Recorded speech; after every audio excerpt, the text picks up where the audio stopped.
Hey, what's up, friends? Welcome back to Babylon Talmud. Today we're studying Daf Kuf Nun, Daf 150.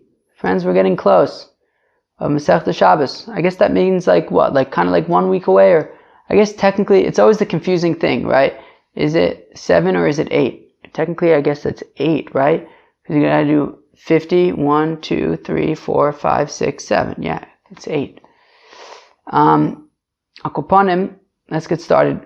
So a lot of what we're going to talk today has to do with like talking about things on Shabbos. So can you hint to a friend about a work opportunity without telling him explicitly, like, come over and I got a job for you. Talking about expenditures, like how much things cost on Shabbos. Talking about forbidden activities on Shabbos, like, I want to go travel to the United States tomorrow. Can you say that to your friend on Shabbos? And then talk about doing malacha before havdala. Friends, Daf Kuf Nun Amud Aleph, 2, 4, 5, 6 lines into the page at the Mishnah. Lo Yizkor Adam Po'alim V'Shabbos.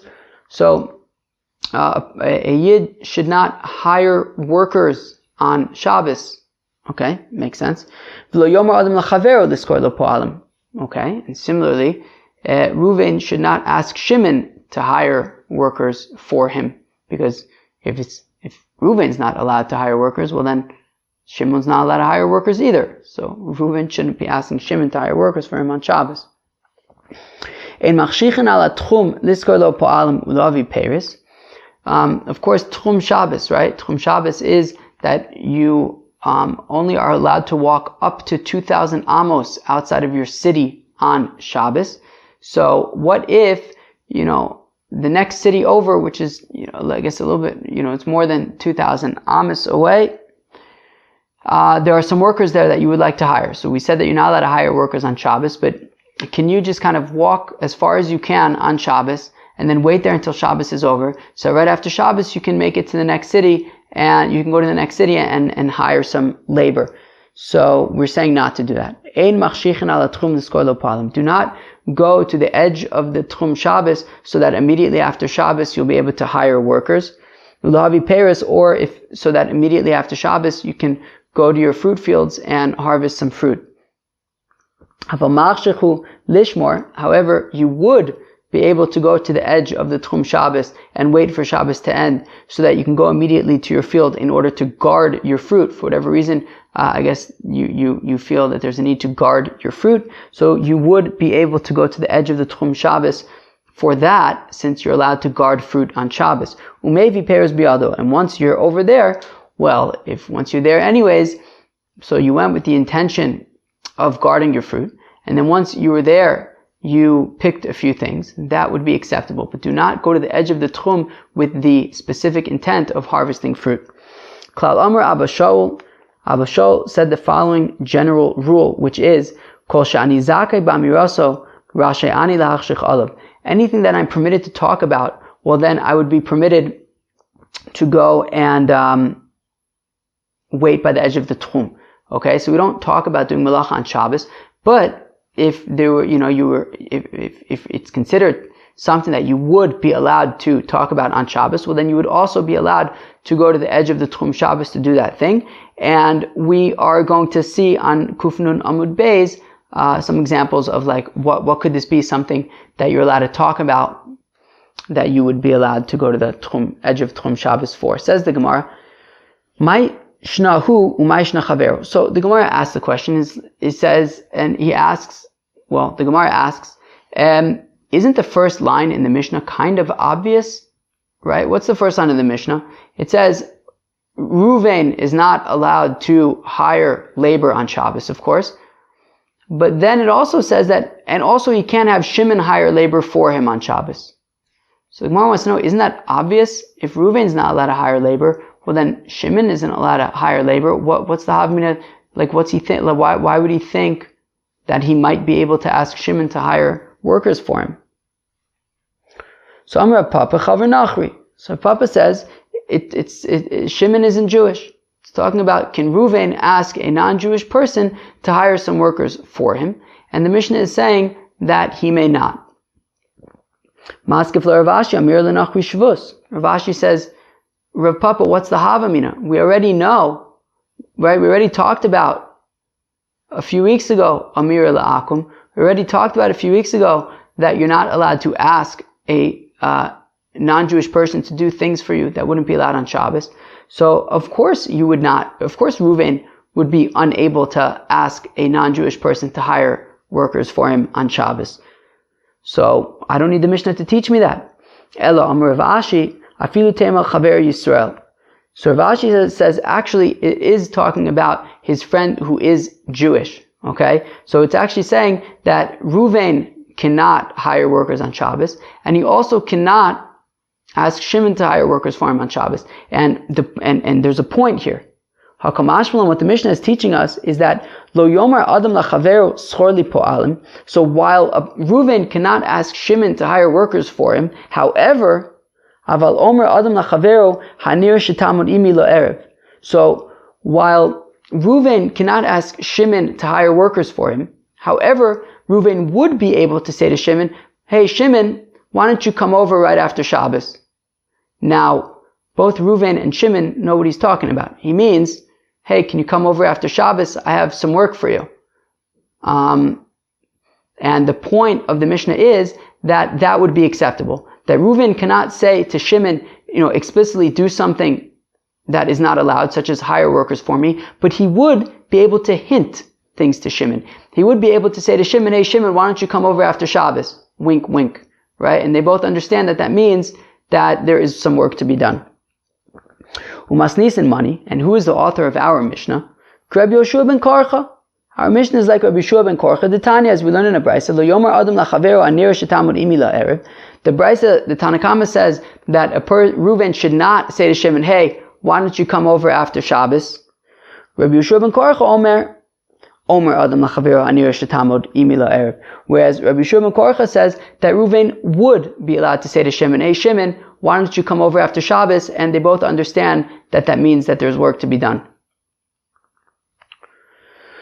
Amar Rabba Bar Chana Amar Rabbi Yochanan Halacha Rabbi Yoshua ben Korcha. It says Rabba Bar Chana, the name of Rabbi Yochanan, that this is the halacha, like Rabbi Yoshua ben Korcha, that you would be allowed to hint to your friend that there is work to be done after Shabbos. Amar Rabba Bar Chana Amar Rabbi Yochanan, my time with Rabbi Yoshua ben Korcha. How come Rabbi Yoshua ben Korcha says that you would be allowed to hint? The pasuk says that on Shabbos you should refrain from from doing your sort of work, your desires, or like the things that you do. Dibur aser hirhur mutter. Now, you wouldn't be, right, I'm sorry, from the things that you do, v'daber davar, and speaking about things. So dibur aser, speaking is not allowed. Hirhur mutar, thinking is allowed. So therefore, while Reuven cannot explicitly say to Shimon, hey Shimon, why don't you come over there, I have work for you to do on Motzei Shabbos, but he would be able to hint to it, and then they both understand, right, hirhur mutar, thinking is mutar. For them to both get it, for them to both understand that they're talking about work without explicitly saying it, that would be permitted. Ramile Rav Acha bar Rav Huna l'Rava. So Rav Acha bar Rav Huna asked the following question to Rava. Amar Rabbi Yochanan Dibur Aser Hirhur Mutter. Does Rabbi Yochanan really distinguish between speaking and thinking? Does he really say that while speaking is Aser, thinking would be Mutter? Alma Hirhur Lav Kedibur Dami. Friends, do you remember this discussion from Masechta Brachos on Daf Chaf Amud Beis? About hirhur kedibor or hirhur lav kedibor, had to do with like thinking Kriya Shema for your Balkari, something like that. So this would imply from the fact that Rabbi Yochanan, the Rabbi Bar Chana is saying in the name of Rabbi Yochanan that while Reuven cannot explicitly say to Shimon, hey, why don't you come over after Shabbos and do some work, he would be allowed to hint about the work. So that means that, right? And he says, because it says v'daber davar dibur aser hirhur mutter, which means that there's a distinction between thinking and speaking. But would Rabbi Yochanan really say that? Ve'amar Rabbi Bar Chana Amar Rabbi Yochanan b'chol makom mutter laharer chutz mibeis hamer chutz mibeis hakisei. Rabbi Bar Chana says in the name of Rabbi Yochanan that you're allowed to think of divrei Torah anywhere you want. Two exceptions: in the bathhouse and in the bathroom. So we see that, why can't you speak Divrei Torah? Why can't you think about Divrei Torah in the bathroom or in the bathhouse? It must be because thinking is significant. Thinking is like speaking. And because you can't speak Divrei Torah in the bathhouse or the bathroom, you also can't think about it. So we see that Rabbi Yochanan holds that thinking is, in fact, like speaking. So why is he saying over here that while Reuven would not be explicitly allowed to say to Shimon, why don't you come over and do work? Rabbi Yochanan seems to be saying that he would be allowed to hint to it. So dibur. So we're saying that thinking is different than speaking. Yet when it comes to the thinking about Divrei Torah in the bathroom, Rabbi Yochanan seems to be equating them and saying that just like you are unable to speak Divrei Torah in the bathroom, you are also unable to think about Divrei Torah in the bathroom. So the Gemara says, yeah, but that's a different thing. No, the reason why you don't think about Divrei Torah in the bathroom is not because it's like speaking. No, there's a different pasuk that says that your camp should be holy, right? That whenever you're thinking about Torah, it should always be in a place that is clean and a place that is holy. You should not be thinking about Torah in the bathroom. But one second, in that same pasuk that says that your camp should be holy, it also says that there should not be ervas davar, and davar is like dibur, right? So we see that pasuk is in fact talking about dibur, and we're saying that you also shouldn't be thinking about divrei Torah in the bathroom. So the Gemara wants to argue that what the pasuk is saying is that you shouldn't be speaking about divrei Torah, and that includes thinking about divrei Torah right? Meaning you should not be speaking Divrei Torah where there's erva or in a place that isn't holy. And that includes thinking. So we see that thinking should be like speaking. According to Rabbi Yochanan, who says that you're not allowed to think in the bathroom about Divrei Torah. So the Gemara answers, Yehuda. So the Gemara says, no. When the pasuk says, V'leirah bicha ervas davar, that's not talking about thinking about Divrei Torah in the bathroom. That is talking about, like Rav Yehuda learns that pasuk. To Amar Rav Yehuda, Akum arum asur likros kriyas shema kenegdo. What v'lo yirah bicha ervas davar means that you're not allowed to read kriyas shema in front of a non-Jewish person who is naked.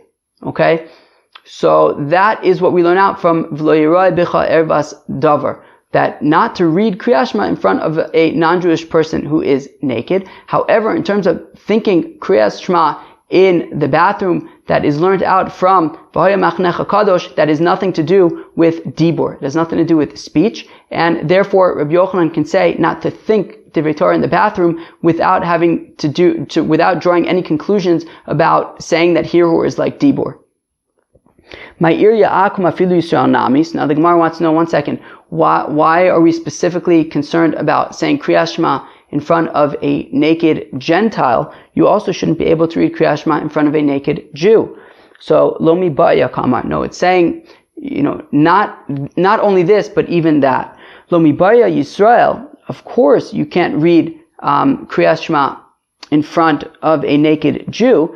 De Asr, that would be Asr. Aval Akum Kevin Dichsiv Be'asher B'sar Chamorim B'sarim Ema Shapir Dami. But when it comes to a Gentile, I might have the Havmina to say that I should be able to read Kriyas Shema in front of a naked Gentile, because after all, there's a pasuk in Yechezkel that in comparing, right, God's giving Musar to the Yidden and saying that you were like a prostitute in Egypt, that you were desiring the non-Jews in Egypt, that their flesh is like the flesh of donkeys. So I might think that maybe, well, if their flesh is like the flesh of donkeys, well then I might be able to read Kriyas Shema in front of them.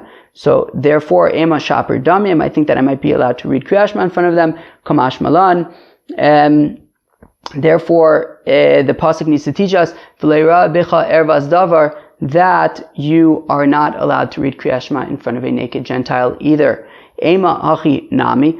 But then the Gemara says, wait, why isn't that actually a good proof? Why from Asher B'sarim Chamorim B'sarim? Why can't we say from there that it should be permitted to read Kriyat Shema in front of a naked Gentile. So Amar Krav Ervas Avim Lo Ra'u. The pasuk says in the context of Shem and Yafes, when Noach was lying naked on the ground, that they took a cloth and they took some kind of a blanket and they covered him, and they walked backwards so that they shouldn't have to see Ervas Avim. So we see even Bnei Noach are shaykh to the Indian of Erva, and therefore you shouldn't read Kriyat Shema in front of anybody who's naked, regardless of whether or not they are Jewish. So what do we see? So remember, Rabbi Yochanan had said that on Shabbos you would not be explicitly able to speak about Malacha, but you can hint to it, which implies that Hirhur is not Kedibur. Now, we ask the question, but you're not allowed to Rabbi Yochanan says you're not allowed to think about Divrei Torah in the bathroom, right? So that would sound like Hirhur is Kedibur dummy. We say no, those are separate things. Thinking about Divrei Torah in the bathroom is because of V'haya Machnecha Kadosh, and that is a separate thing, nothing to do with Dibur. They said, what about V'lo Yirah B'cha Ervas Davar, which is in that same pasuk, so it does seem to be equating Hirhur and Dibur. We say no, that is talking about reading Kriyat Shema in front of somebody who's naked, but you would be allowed to thinking Divrei Torah is a separate thing, and it's because of V'haya Machnecha Kadosh, but on Shabbos, you would be allowed to hint about Melacha according to Rabbi Yochanan. Fine. V'dibur mi aser, and then the Gemara says, 1 second, but is there even an issue with speaking about Melacha on Shabbos? V'aha Rav Chizda Rav Amnuna damir tavaru, but Rav Chizda and Rav Amnuna both said, Cheshbonis shal mitzvah muter l'chashbon b'Shabbos. You're allowed to talk about calculations connected to a mitzvah. Kilu, what's it called? Cheshbonos, like accounts and things, financial matters related to mitzvahs. You're allowed to talk about them on Shabbos. V'amar Belazar, and said Belazar, poskim tzedakah l'aniyim b'Shabbos. You're allowed to pledge money to the poor people on Shabbos. V'amar B'Yakov bar Idi, Amar B'Yochanan, mifakchin pikuach nefesh u'pikuach rabim b'Shabbos v'ochin lebate knesos lefakeach al iskei rabim b'Shabbos v'amar B'Shmuel bar Nachmani, Amar B'Yonasan ochin Tartios, Ulkarkasos, Ulvisilkos, the Fakech al Iskerabim b'Shabbos. Okay, that was a lot of reading, but it was all basically saying the same thing, that you're allowed to take care of communal affairs. If that means going to like government offices or whatever it is, you're allowed to take care of community matters on Shabbos, even if it means that you're going to have to talk with officials about these things.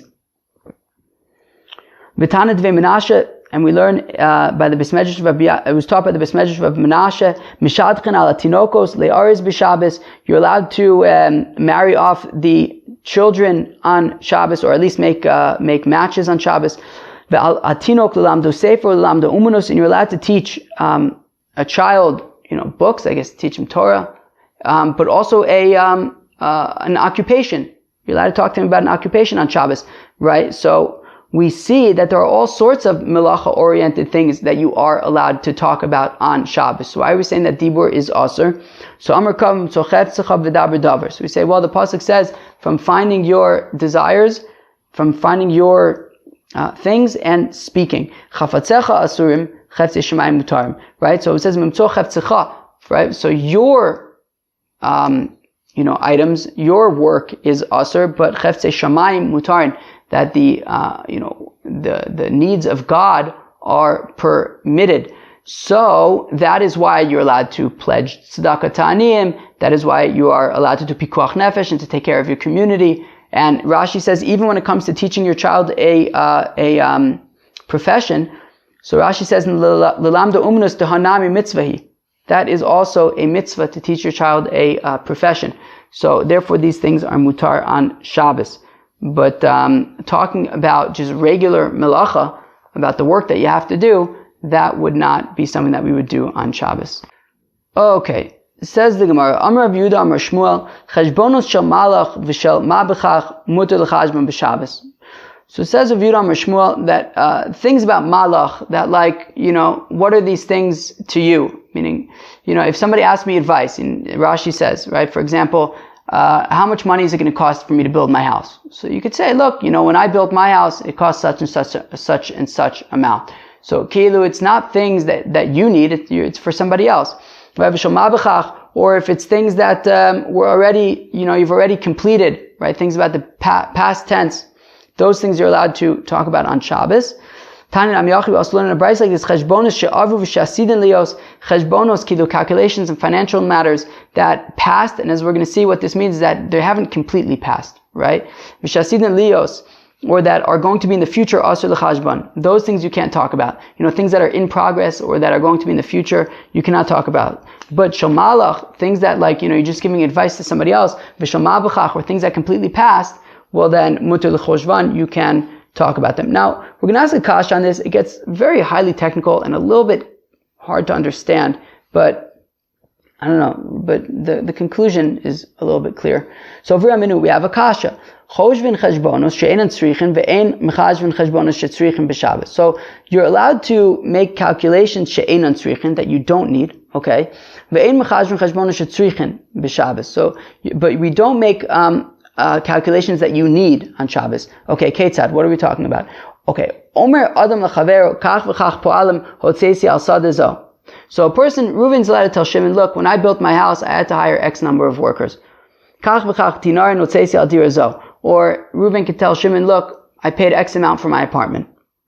Aval, lo yomer lo, you shouldn't say to Shimon, kach v'kach hotzesi v'kach ani asid lo hotzi. That this is what I have paid, and this is what I will pay. So I guess the kasha is, we said that, I guess, malach would be mutter, that he would be allowed to tell his friend, about his expenditures that it cost for him to build or to buy his house. Yet we seem to be saying over here that he's not allowed to say, this is how much I paid and this is how much I will pay. So the time kashalach hi gufa.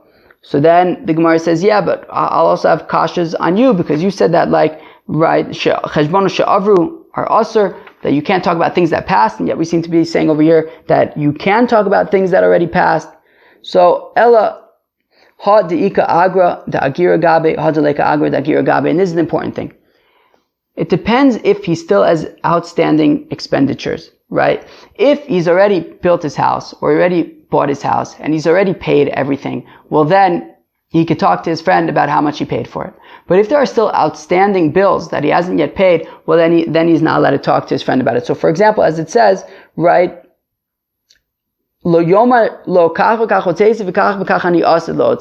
I paid this amount, but I still need to pay another amount. That he shouldn't be talking about. But if he says, look, I had to, when I was building my house, hire X number of workers, and it's all done, well, that he's allowed to talk about, but not about his future expenditures. Fine.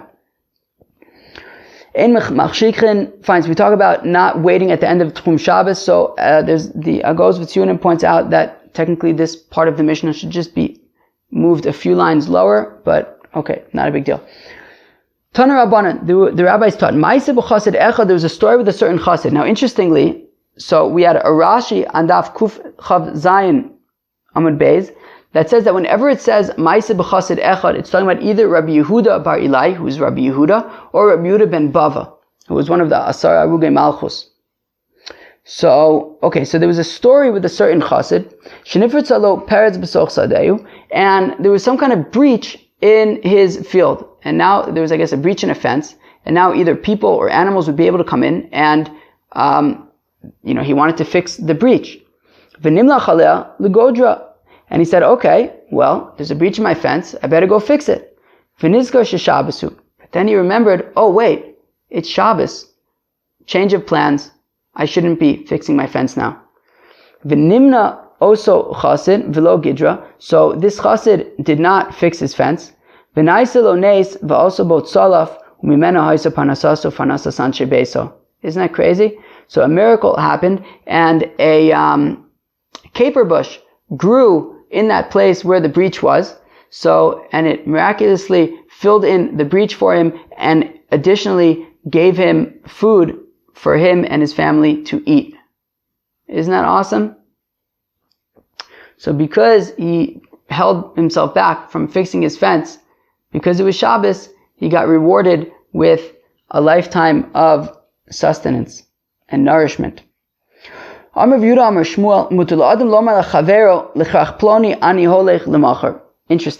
So Rav Yehuda says the name of Shmuel, that a person is allowed to say to his friend, so let's say Reuven and Shimon are both in Yerushalayim. Reuven could say to Shimon, hey Shimon, tomorrow I'm planning on going to Tel Aviv.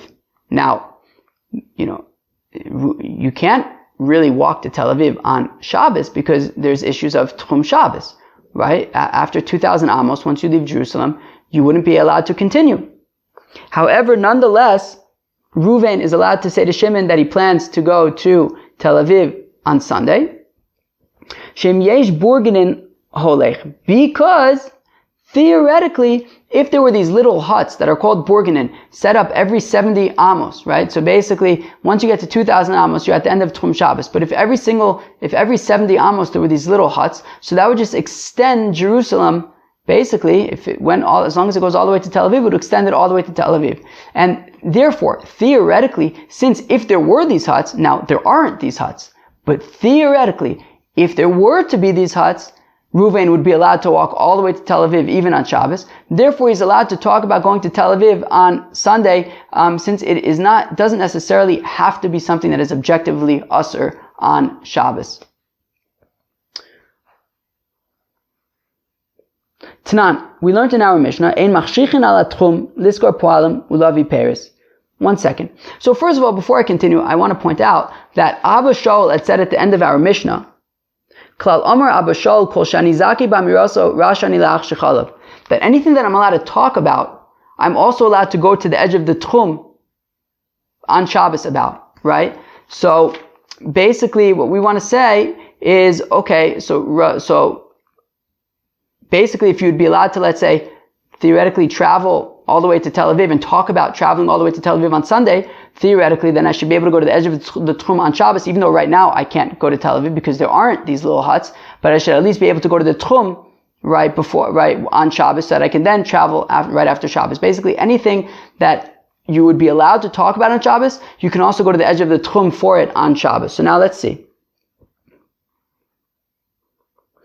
So, Tanam, we learned in our Mishnah, Ein machshichin ala tchum, that you're not allowed to go all the way to the edge of the Tchum Shabbos, liskor po'alim ulavi peris, to hire workers, right? Let's say the next town over, there are some workers that you want to hire, so you wouldn't be allowed to go to the edge of the Tchum Shabbos, so that right after Shabbos, you can go find workers to hire, ulavi peris, and you also can't go in order to get your fruits. So now, Bishlam liskor po'alim, the b'Shabbos lo matzi agar. So I understand why you can't go to the edge of the Tchum Shabbos in order to be able to hire workers immediately after Shabbos, because you're not allowed to hire workers on Shabbos. Since you're not allowed to hire workers on Shabbos, you're not allowed to go to the edge of the Tchum, so that right after Shabbos you can go hire these workers. Elavi Paris lema shem yesh sham mechitzas mevi. But 1 second, if what Rabbi Yehuda is saying is correct, that as long as there is a way that would make some sort of malacha allowed to be done on Shabbos, you're allowed to talk about it on Shabbos, and therefore, since theoretically if there were these little huts all the way to Tel Aviv, I can walk to Tel Aviv on Shabbos, therefore I could talk about the fact that I intend to go to Tel Aviv the next day. So here also, theoretically, if there were walls set up, I would be able to walk all the way to my field and take whatever fruits there are from my field, and that would be fine. So therefore, since there is a permissible way that I would be able to get to my field on Shabbos, why is the Mishnah saying that I'm unable to go to the edge of the Tchum Shabbos and wait for Shabbos to end so that I can get to my field right away? After all, there is a permissible way that I would theoretically be able to go directly to my field on Shabbos. So Mishkachas LaBeferes HaMechubarim. So my answer is, well, because the Mishnah is talking about where the fruits are still connected to the tree and you would have to harvest them. And you're not allowed to harvest fruits on Shabbos, and therefore you wouldn't be able to go to the edge of the Tchum Shabbos in order to, right after Shabbos, go to your field and harvest the fruits. We did, after all, say in the Mishnah that you would be able to go to the edge of the Tchum Shabbos if you plan to guard your fruits after Shabbos. Okay, but then we asked a different kasha. V'atani Rabbi Yoshaya taught, Ein mashkichin ala tchum, lahavi teven v'kash. So Rabbi Yoshaya teaches that you are unable to go to the edge of the Tchum Shabbos and wait for Shabbos to end over there, so that you can go and bring processed straw and unprocessed straw, right? So teven being processed straw and kash being unprocessed straw. So bishlama kash mishkachas labemechuber. So I understand why Rabbi Oshaya would say that you're not allowed to go to the edge of the tchum in order to go and bring unprocessed straw after Shabbos, because I could argue that unprocessed straw is still connected to the ground, and therefore you would have to cut it from the ground, and you can't do that on Shabbos. But he also says that you're not allowed to go to the edge of the tchum in order to after Shabbos bring back processed straw. Now, processed straw is certainly detached from the ground. Now, if that's the case, I'm allowed to bring them on Shabbos if they were inside of the city. So why can't I go to the edge of the city, to go to the edge of the tchum on Shabbos, so that after Shabbos I could bring this processed straw? Because after all, if it's mutter, right, theoretically I should be able to go to the edge of the tchum. So, bitivna sarya, it's talking about processed straw that is rancid. Okay, because it's rancid, that you wouldn't be able to deal with its muksa, you wouldn't be able to deal with it on Shabbos, therefore you also can't go to the edge of the tchum on Shabbos. Tashma, come in here, machshichin ala tchum, you're allowed to go to the edge of the tchum Shabbos, lefakeach aliske kalav aliske ames.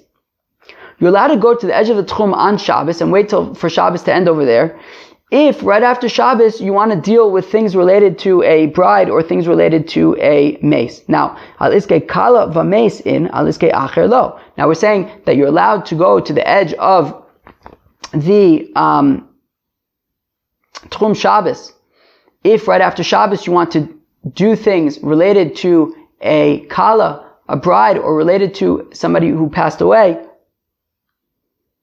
But if it was for yourself, you wouldn't be able to go and do these things. Now, what are these things that you're doing for a bride or for a mace that you're only allowed to be doing for a bride or for a mace, but you wouldn't be allowed to go to the edge of the tchum if it was for yourself? So bishlama acher dumya dechala. So I understand things that you are allowed to go to the edge of the tchum for a bride, but you would not be allowed to do the same thing for yourself. Well, that is mishkachas la lemigzalei asa. That is if you want to cut down hadas branches to make into like what's it called, like a tiara or something, like something that you would like put around her head. So you could do it for a kala, but you can't do it for yourself, and that's a malacha. And we're saying that we make an exception for a kala because it's cheftzei shamayim, it's for a mitzvah. So you could do that on Shabbos, but for yourself it wouldn't be a mitzvah, and therefore you can't, and it's a malacha. Therefore you can't go to the edge of the tchum. Ela mace manu. But what are we talking about? What's this malacha that what's this thing that you want to do for a mace that you'd be allowed to go to the edge of the tchum, but we're saying that you're not allowed to go for yourself? Mistama, that's just to bring a coffin or shrouds. Now, if that's the case, that's not necessarily something, that would be asur on Shabbos, so why can't I go to the edge of the tchum? So, v'katani mace in aval acher lo. Ve'amai lema shem yesh shamachitzos mevi. But why can't I go to the edge of the tchum Shabbos? If what Rabbi Yehuda is saying in the name of Shmuel is correct, that as long as there is a permissible way to do this thing, then I would be allowed to talk about it. And if I could talk about it, then I can also go to the edge of the tchum Shabbos about it. Well, then why should I be unable to go to the edge of the tchum Shabbos? If we're talking about bringing things for myself, theoretically, if there was a mechitza over there, I would be able to bring whatever these things that I want to bring are. So mace nami mishkachas la lemigza leglima. So no, also by mace, we're talking about doing an actual malacha, which is to cut shrouds. That if you need to cut shrouds, you can go to the edge of the tchum Shabbos for a mace, but you would not be allowed to do this for yourself. But if we're talking about something that theoretically there would be a permissible way to do it, then we would argue in line with Rabbi Yehuda Amar Shmuel that you would be allowed to go to the edge of the tchum Shabbos in order to do this thing. Aval machshich v'chulei. Fine, we said, but you are allowed to go to the edge of the tchum Shabbos if you are planning to guard your fruits after Shabbos, because after all, you're allowed to guard your fruits on Shabbos as well. So therefore you can go to the edge of the tchum Shabbos and wait for Shabbos to end there. And we said, and then once you're there, if you want to cut down some fruits and harvest some fruits and take them back with you, that would be acceptable. So the Gemara asks, what do you mean? He's allowed to cut down fruits and harvest fruits even though he didn't make havdala yet? Rabbi Elazar ben Antigonus, Mishum Rabbi Eliezer ben Yaakov, Arsulo la'adam shiyasa chafatzav kodem shiyavdil. But one second. Rabbi Elazar ben Antigonus said in the name of Rabbi Eliezer ben Yaakov that you're not allowed to do any work before you do havdala. So how are we saying that he's allowed to go all the way to the edge of the tchum Shabbos? wait for Shabbos to end, let him go to his field to guard his fruits, and then at the end, if he wants to take back a few fruits with him, it will be okay. But he didn't make havdala. And if you'll say, well, he davened Mariv, and in Mariv, he said havdala. But Rabbi Yehuda says in the name of Shmuel that even though you made havdala in your Shmoneh Esrei, you still have to make havdala on a cup of wine. And, Mistama, he didn't have a cup of wine with him. And if you're saying, no, he also made havdala on a cup of wine. But he has a cup of wine with him in the middle of the field at the end of the Tchum Shabbos. So Rabbi Nassan Bar Ami said before Rava that it's talking about where he is among wine presses. He was among wine presses. Because he was among wine presses, there were cups of wine over there, and that's how he was able to make havdala. Okay. So it says Rabbi Abba to Rav Ashi that in Eretz Yisrael they say the following: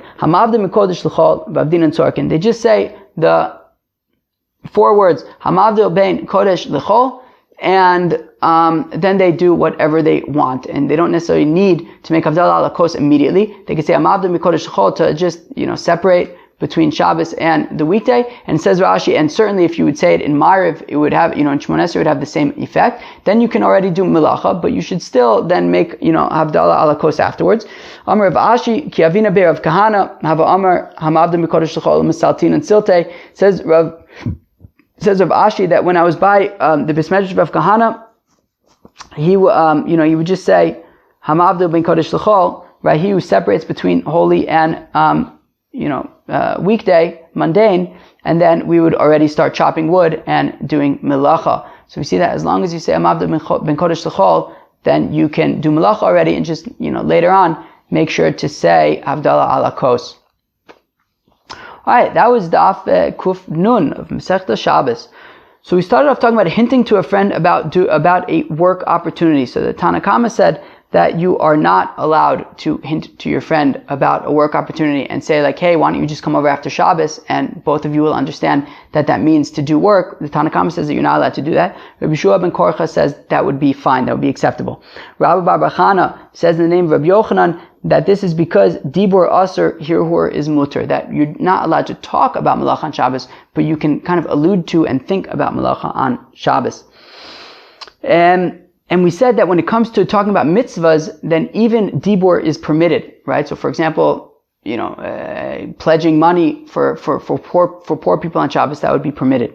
Talking about expenditures on Shabbos, so we said basically if you're all paid up and these are things that you already completed and you already spent all the money and you're talking to your friend about it, then you would be allowed to, you'd be allowed to tell your friend about it. But if you're not all paid up and you're saying, well, it costs this much, but it's still going to cost me more, well, then you cannot talk about that. And then, interestingly, we have that statement of Yehuda Amar Shmuel that says if you're talking about a malacha that it would be theoretically possible to do in a permissible way, right? So, for example, you can talk about traveling from Jerusalem to Tel Aviv on Shabbos, because theoretically, if there were huts every 70 amos, you would be allowed to walk all the way to Tel Aviv. So even though right now there actually aren't these huts, still you could talk about it.